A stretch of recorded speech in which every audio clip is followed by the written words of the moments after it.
Video, I'm going to show you how to create a brand new YouTube channel if you are a complete beginner. From creating an account to all of the key channel settings to get right so they don't hold you back, turning you into a YouTube pro before you even press record. This step-by-step guide covers all of the latest updates in 2024 and will tell you the most important things to focus on as you start your YouTube adventure. And here is the biggest, most important tip of them all.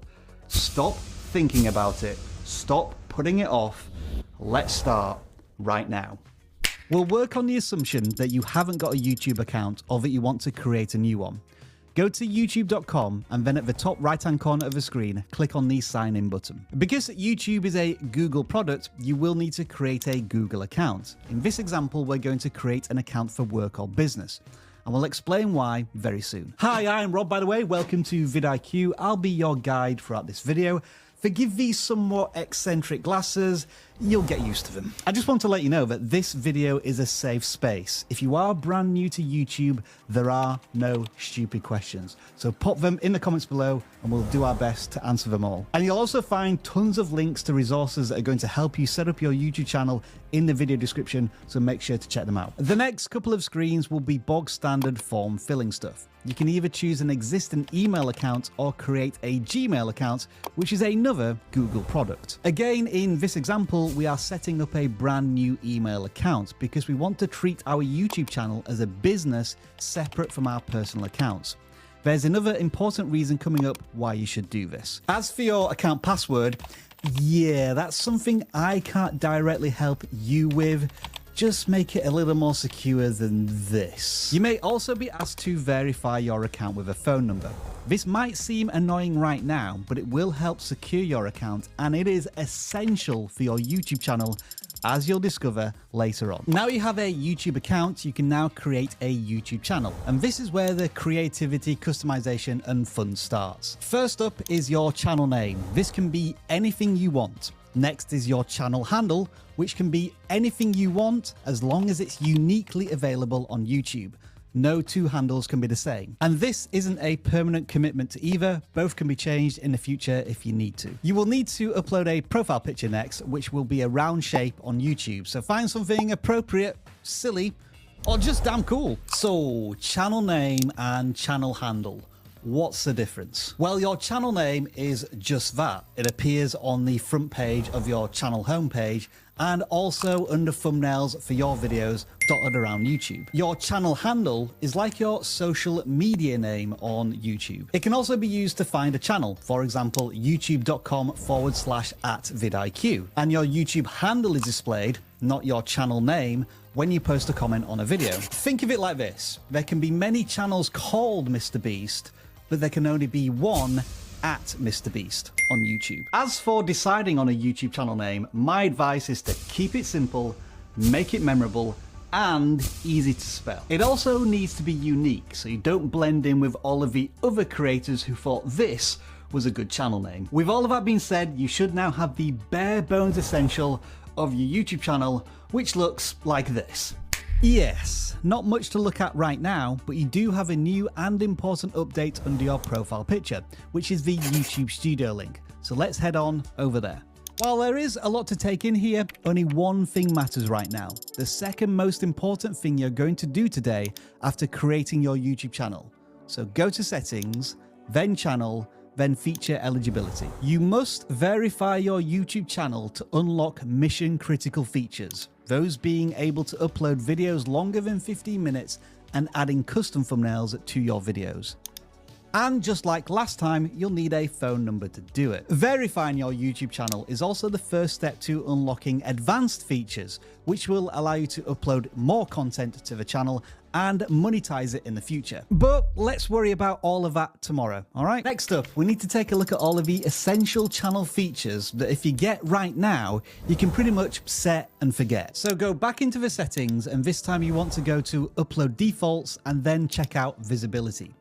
This setting automatically determines what happens to a video when it's finished uploading to YouTube, and it should never I repeat, never be set to public. You will always want to prepare a video before making it public, writing a title, a description, uploading thumbnails, and all of that takes time. So set this to either unlisted or ideally private. That means only you can see the video on YouTube until you make it public. And while you're on this screen, you may want to go to the Advanced tab and check out comment moderation. If you hate negativity or your content is likely to attract unwanted trolls, set this to strict. This next one is important if you make content that's aimed towards children. You'll find it under the advanced settings of the channel section. You must declare if the content is made for kids, as YouTube got in a lot of trouble over this a few years back. The result of this massive fine is that YouTube is now very cautious when it comes to content made for kids. If you incorrectly state whether or not your content is made for kids, you could get in a lot of trouble and your channel could be terminated. Now, whether or not you make content for kids, if you don't answer this question here, you'll have to answer it every time you upload a video. So it's best to set a default answer here after you've read all of the help articles on this topic. One last thing to mention in the settings for now, and that's permissions. This allows you to invite people to help support, maintain, and manage your YouTube channel. You can assign people different roles on the channel, and the key to these permissions is that they only have access to your YouTube channel, not your entire Google account. Let's work on this positive assumption, shall we? Your YouTube channel is going to be a success. In the future, you'll have people helping you run your channel, and you'll have lots of people wanting to contact you. And that's why we recommend setting up your channel as a business with digital separation from your personal accounts. And now we're going to show you another reason why you need to be security conscious as we explore a little bit more of this YouTube studio. Head straight on over to the customization screen and click on the basic info tab. As mentioned earlier, you can change your YouTube channel name and handle, and this is where you can do that. But more importantly right now is your contact info at the bottom of this screen.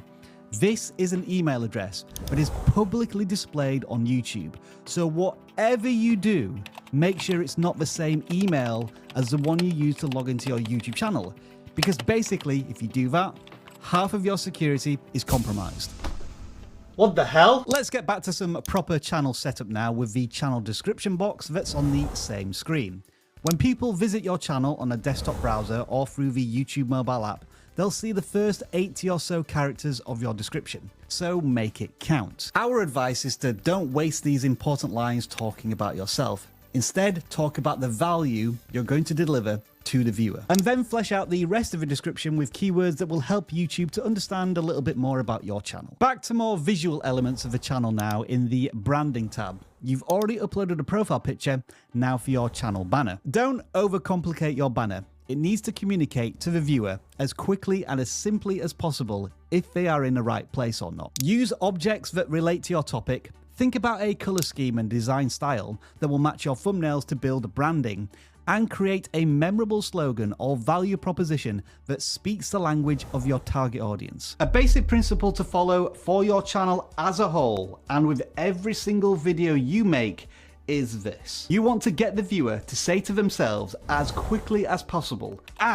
this channel or this video was made for me. Go on, admit it, you felt like that, haven't you, when you've watched certain videos on YouTube from your favorite creators. And your channel banner represents a good opportunity to put this into practice. Something that you do need to be aware of with channel banners are the dead zones where the edges will get sliced off in the YouTube mobile app. So keep everything important centered in the middle of a channel banner. When you upload a banner, it will show you how the banner will look on different devices. And as you can see in this example, some graphics will be invisible to those looking at the channel on a mobile phone. Below the channel banner is the video watermark, and we're going to keep this really simple and give you this one to use.